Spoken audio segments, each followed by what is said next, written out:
our regular Monday guest, who is Bob Chapman, I should say, author of The International Forecaster. Welcome back to the Monday edition. Bob, thank you for putting up with my diatribe. Well, I just love it. Well, I love the fact that you love it. So. Well, that's great. It's a great start. Yeah. Hey, listen, what is up? I mean, I was going through some of the market reports, and they're saying, well, this week the market may do some bouncing up, and we may see reason to smile. But overall, they're saying that, oh no, this is just a false hope or something like that. What do you see coming? Well, I expected that in this early part of January that the market would move up in anticipation of the coronation, as Joyce puts it, of the new president. The market attempted to do that and thus far has been unsuccessful. Perhaps it'll come back and put on another short-term rally, but short-term is the operative phrase. The market's going to go down. Why? The earnings are going to be dreadful. And we have all sorts of money creation ideas going on, both fiscally as well as monetarily. In other words, the world is being flooded with money and credit. And it's not only the United States, it's the rest of the world doing the same thing, hoping to bail themselves out, which is a titanic struggle, which they have no hope of winning. And so the market's going down. Real estate's going lower. And, you know, they've got the interest rates down to zero, and that only can last so long. And I think toward the end of the year, interest rates are going to go higher, and losses are going to appear, at least on paper, in the bond market, and that is not going to be good because it's 10 times bigger than the stock market. Mm-hmm. And so we got plenty of trouble ahead. Well, I don't think any of our listeners would disagree with that. The question is how soon are we going to see things blowing up on our faces, and how much time have we got, to prepare for it?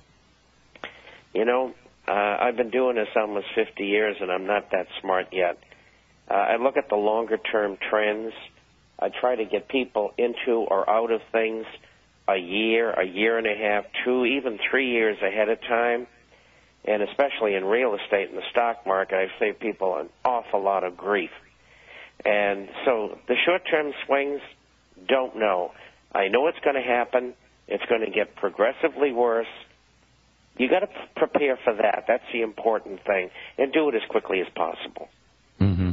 Yeah. Well, the question is how do people prepare for it? I mean, there's a lot of folks out there that just don't have... Well, you have it right on the program.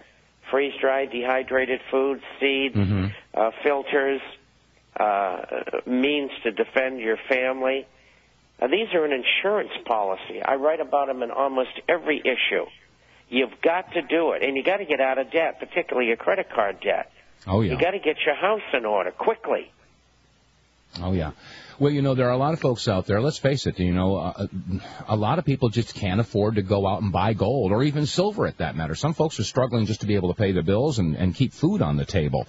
So, I mean, the issue about going off and buying silver and gold is sort of like, yeah, right, for a lot of folks. But you brought it up. I think you hit the nail on the head. Aside from having, gold or silver to protect your assets, you need to have commodities. Now, you obviously agree with that because you just brought that up. Commodities, do you see a time coming in the future where these commodities are actually used as a method of trade? I mean, bartering, using as a monetary system? In a debacle, absolutely yes. I think what it's going to boil down to is eventually a devaluation of the dollar, a default, currency controls, and yes, bartering. Now, one of the things that the U.S. Congress must do, and it really rankles me when none of the other newsletter writers talk about it in a positive vein, and that is our Congress passing legislation eventually to put tariffs, trade tariffs, on goods and services. It's the only way that we're going to be able to get our country going again, even if we have a default.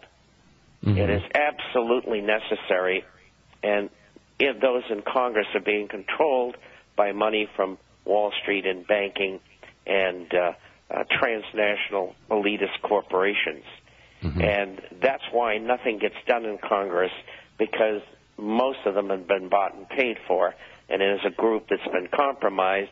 Then there's a tiny group called the good guys, and the people that we all like, and they can't seem to get much accomplished, and rightly so, because all the other guys are getting paid off or are afraid to say anything. Well, I can't help but say, or shall I say, restate the concept that we made here on this broadcast like 8 or 9 years ago, and that is, unless we're able to muster the numbers necessary, and we could have gotten it done during the primaries with Ron Paul. There was so many people that were aware or becoming aware of what's going on with this Ron Paul revolution, the Federal Reserve, and all the other issues that we talk about.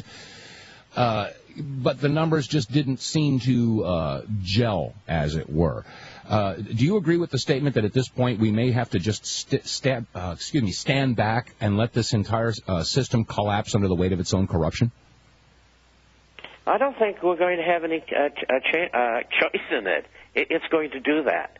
And the point of no return was June of 2002. In the plans to bring down the economy. They tried to reverse it, and they couldn't. The powers behind government. And it was just too far afield. And their plans had been really messed up, per Zbigniew Brzezinski, by the mishandling of the invasions and occupations in the Middle East. Mm-hmm. The past well, that leads me. I'm sorry, I didn't mean to interrupt. Have been a disaster. Yeah, the commercial break is coming, and that leads me to my next question. Boy, you must have been reading my mind, because obviously the escalation of hostilities in the Middle East, with Israel going into the Palestinians, the Gaza Strip, and then the Lebanese reacting to that. Do you see this explosive thing just mushrooming, and how's that going to affect the market? We're talking with Bob Chapman, international forecaster. We'll be back in 4 minutes. Stay with us. Are you wondering about your retirement portfolio? Are you confident that the financial advisor is experienced enough to combat climbing interest rates, taxes, and inflation? Stop guessing and go to the expert, Robert Chapman of the International Forecaster. When you subscribe to the International Forecaster, you get Robert Chapman's 45 years of experience and concise investment recommendations. Who needs sugar-coated excuses when you can get the cold hard facts and proven investment leads you can't get anywhere else? For a free introductory copy to Robert Chapman's International Forecaster, subscribe now at theInternationalForecaster.com or call 877-479-8178. Experience the difference. When you subscribe, you can email Robert Chapman directly to obtain investment advice tailored just for you. Don't wait another minute. Subscribe today at theInternationalForecaster.com or call 877-479-8178. That's 877-479-8178.